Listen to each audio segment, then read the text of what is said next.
The Washington Post reports that the Taliban offered to stay out of Kabul and let the United States forces secure the city. We told them that we only needed the airport. Is that reporting accurate? I have not seen this reporting. I'd have to look at it. Hundreds of pieces of military equipment, including Humvees and aircraft, were also left behind. The military insisting it has made sure they can never be used again. Jillian, Todd. Marianne Rafferty, thank you very much. All right, with that, let us bring in Congressman August Pfluger. He, of course, the ranking member of the Intel and Counterterrorism Subcommittee and an Air Force veteran. Thank you very much, sir, for being here. Let's begin with that now broken promise by Joe Biden. Well, we're going to do everything in our power to get all Americans out and our allies out. And are you committed to making sure that the troops stay until every American who wants to be out is out? Yes. If there's American citizens left, we're going to stay till we get them all out. Congressman, you are a veteran, like I mentioned off the top. You understand military ethos. Is leaving your fellow Americans behind the most un-American thing that a president can do? Well, absolutely. Waking up this morning is just a nightmare to think that we have left Americans who want to come home behind. And just to hear the administration talk about it, so sanitized, just matter-of-factly, even the CENTCOM commander, I mean, just completely unacceptable. How do you think it's going to be possible that we get anyone out now? Well, if they couldn't get everyone out while we had troops there in Afghanistan, in Kabul, executing this non-combatant evacuation, there is very little hope. And I just think the trust is completely broken. I mean, my confidence in this administration, the abandonment that they have displayed the entire world, it's almost without any words to describe it. Can we rehabilitate our global reputation? And if so, how?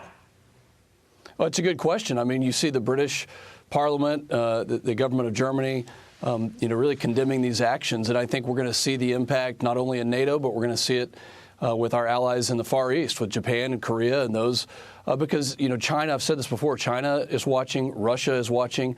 Let's talk about the terrorism threat. As a ranking member on intelligence and counterterrorism, I'm very worried about the fact that the 5,000 to 8,000 prisoners were released in Afghanistan. What threat does that pose to us? I'm introducing legislation to see if we can get accountability and understand who those people are. But our allies are watching, and they're very disappointed in the president's actions. Oh, yeah, the world is watching right now. Over the last few days, we've seen different active service members coming out and expressing really a want to see accountability on behalf of our U.S. military and those who are at the top. What does something like this do to our military and to even Americans who might feel less safe right now than they did a few days ago or even 20 years ago?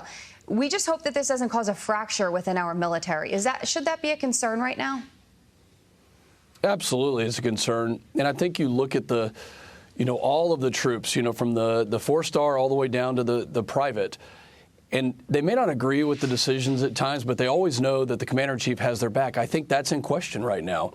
And we must have accountability. I'm in Washington, D.C. right now with a group of people, Republican lawmakers. We're asking the Speaker of the House to come back into session to make sure that we know what happened and that we can get accountability so that we can tell all of those service members, the Gold Star families, there's 13 new Gold Star families, that we can tell them that maybe the decisions weren't right or that we could have done things differently, but our commitment lacks no resolve. That is what is in question right now. You ask a perfect question.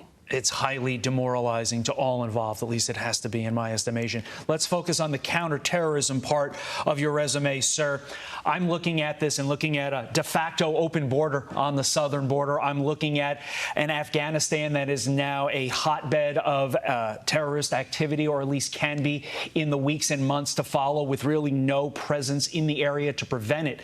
Are our counterintelligence services prepared to handle the onslaught of what is about to come?